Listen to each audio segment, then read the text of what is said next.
Bienvenida a esta nueva exploración. Hoy tenemos sobre la mesa un material, un texto de un autor llamado Joshua. Se titula El bautismo que corresponde ahora. Y ya el título, pues, nos indica que va a ser una perspectiva, digamos, particular, ¿no? La fuente lo que hace es mirar la idea del bautismo, pero rastreándola en distintos momentos clave de la Biblia. Y la verdad, lo que propone Joshua, pues, no es la visión más típica que encontraríamos, no sé, en una charla normal. A ver, la idea central que vamos a intentar desgranar es esta. Según Joshua, el bautismo va mucho más allá de ser un simple rito simbólico. Se presenta como un acto literal, de sumersión, de ser sepultado, y con un objetivo muy claro, y que se repite, la salvación. Pero, ojo, salvación entendida como escape, como protección divina ante un peligro que es inminente. Vamos a darle una vuelta a esto del bautismo como escondite divino. Exacto. Y Josué arranca, ¿eh? Arranca fuerte, sí. Se apoya mucho en una cita de la primera carta de Pedro, capítulo 3, versículo 21. Dice, el bautismo que corresponde a esto ahora nos salva. Pero, y esto es importante, añada una aclaración, no quitando las inmundicias de la carne, sino como la aspiración de una buena conciencia hacia Dios, por la resurrección de Jesucristo. O sea que desde el minuto 1, Josué quiere dejar claro que no está hablando de lavarse, de limpieza física, no, es algo más profundo, una salvación que conecta con la conciencia, con la resurrección de Cristo. Entendido. Vale, no es limpieza física, es salvación mediante una aspiración de buena conciencia. Suena interesante, la verdad.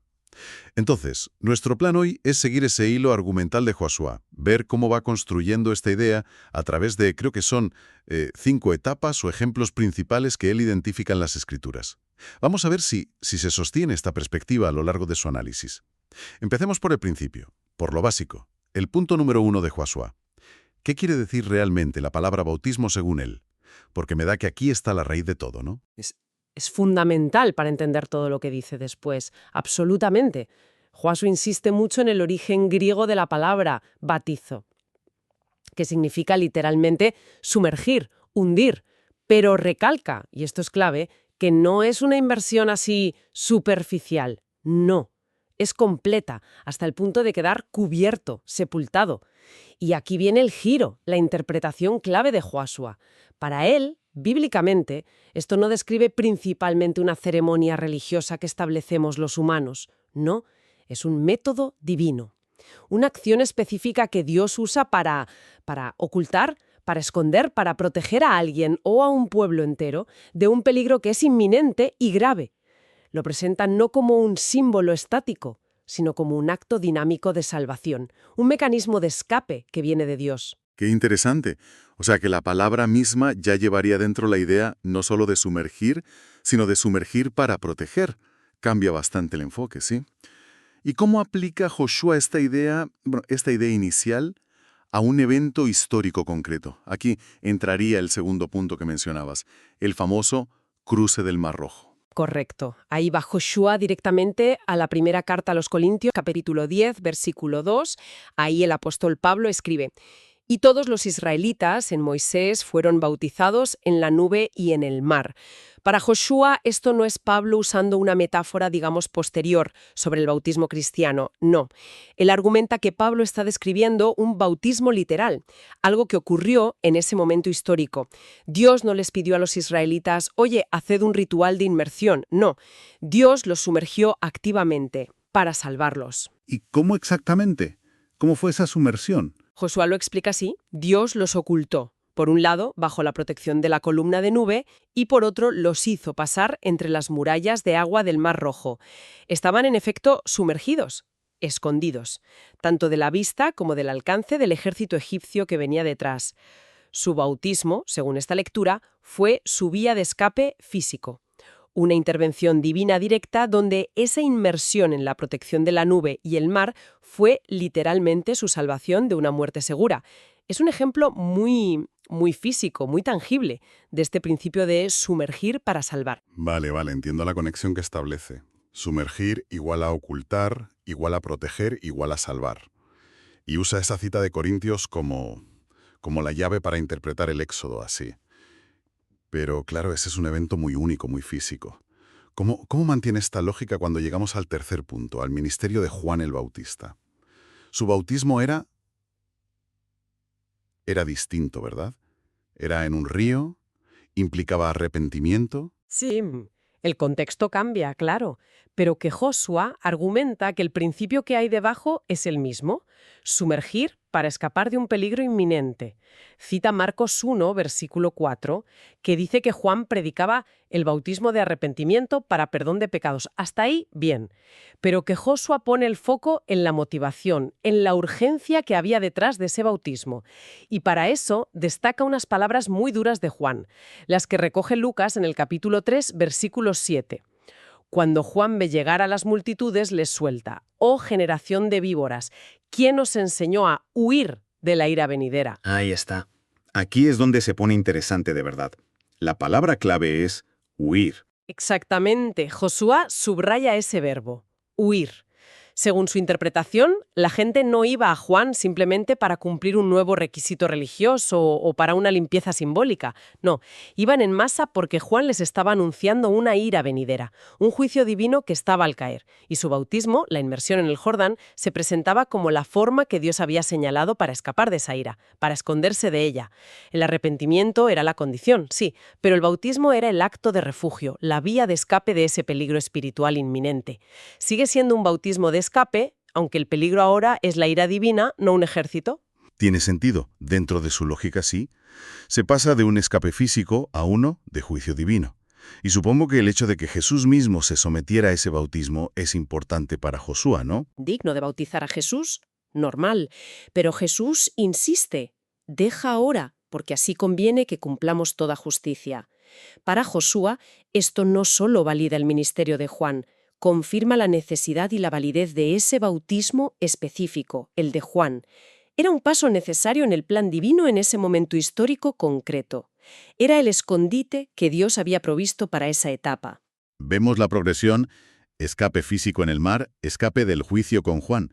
Y esto nos lleva, claro, al cuarto punto, que es el núcleo de su mensaje: el bautismo que corresponde ahora, el bautismo cristiano. Si el patrón es sumergir para escapar, ¿de qué escapamos ahora y dónde nos sumergimos? Aquí es donde Josué conecta todo con la experiencia cristiana actual. Vuelve a 1 Pedro 3:21. El bautismo que corresponde ahora a esto se refiere a la salvación de Noé en el arca, que es otro ejemplo que Josué podría usar como tipo de escondite nos salva. El principio, insiste, es el mismo: sumergir para salvar, para escapar. Pero el lugar de inmersión y el peligro del que se escapa son diferentes, y según él, son los definitivos.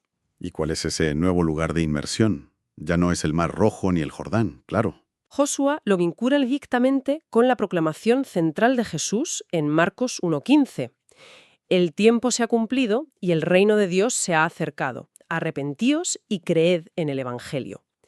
Este llamado a creer y arrepentirse es, en esta lectura, una invitación a entrar en el reino de Dios precisamente para ser guardados, protegidos, escondidos del mal.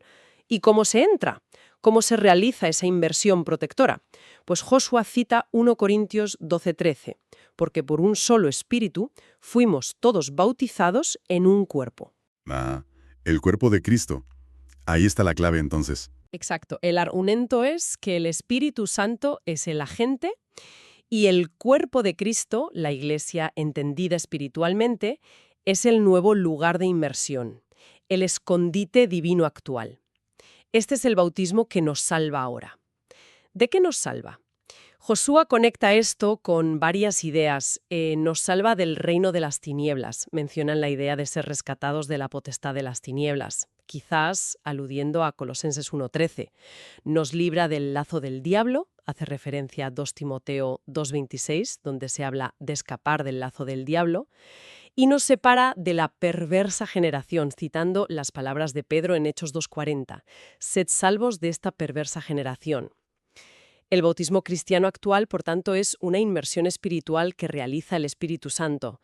Nos sepulta y nos esconde en Cristo, protegiéndonos así de estas fuerzas espirituales y mundanas que son adversas.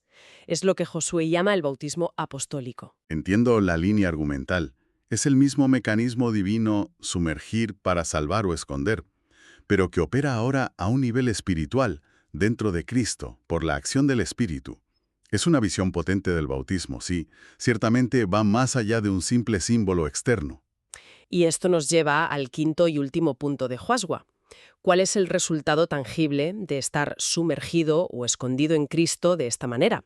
¿Y qué implica esto para otros bautismos? El resultado fundamental, según Joashua, es una vida que está espiritualmente protegida y radicalmente transformada. Cita un verso que encapsula esta idea de forma muy gráfica. Colosenses 3.3. Dice: «Porque habéis muerto al pecado, al viejo yo, y vuestra vida está escondida con Cristo en Dios».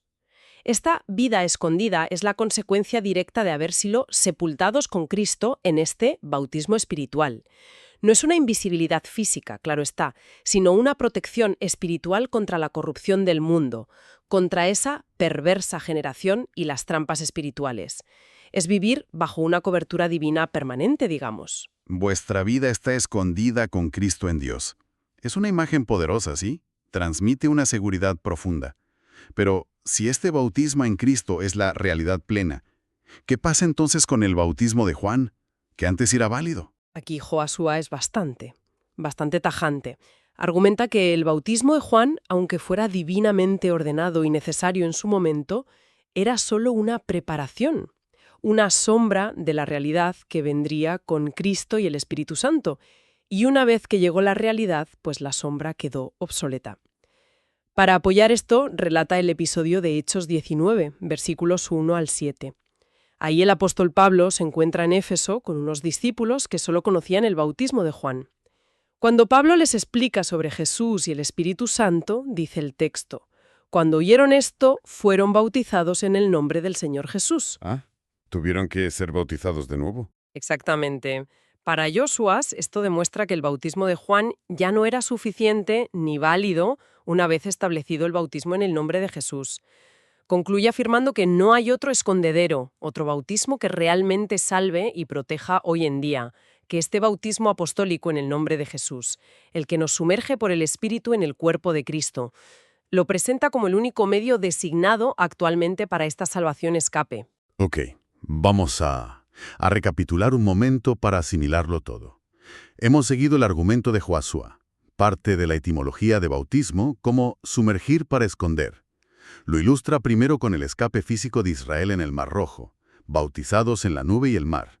Luego pasa al bautismo de Juan como un escape de la ira venidera, y culmina con el bautismo cristiano actual como la inmersión definitiva y salvadora realizada por el Espíritu Santo, que nos esconde en el cuerpo de Cristo protegiéndonos del mal espiritual y mundano, y concluye que este último es el único válido ahora. Es una construcción teológica muy específica, sí, y con implicaciones fuertes. Muy fuertes, sí. De hecho, Joashua no se limita a exponer su visión y ya está. Consciente de estas implicaciones, cierra su escrito planteando dos preguntas clave, directas a la reflexión del creyente o de la Iglesia. Son preguntas que conectan esta teología con la práctica, con la vivencia diaria. A ver esas preguntas. ¿Cuál es la primera? La primera es, cito más o menos: si el bautismo apostólico en el nombre de Jesús es el cumplimiento de los bautismos anteriores, Moisés y Juan, y el único medio designado para ser salvos, según esta perspectiva, ¿cómo debe la Iglesia de hoy instruir a aquellos que solo ven el bautismo como un símbolo externo y no como el acto salvífico de inmersión en el cuerpo de Cristo? Es una pregunta que va directa a la yugular de muchas prácticas y enseñanzas bautismales de hoy en día, ¿eh?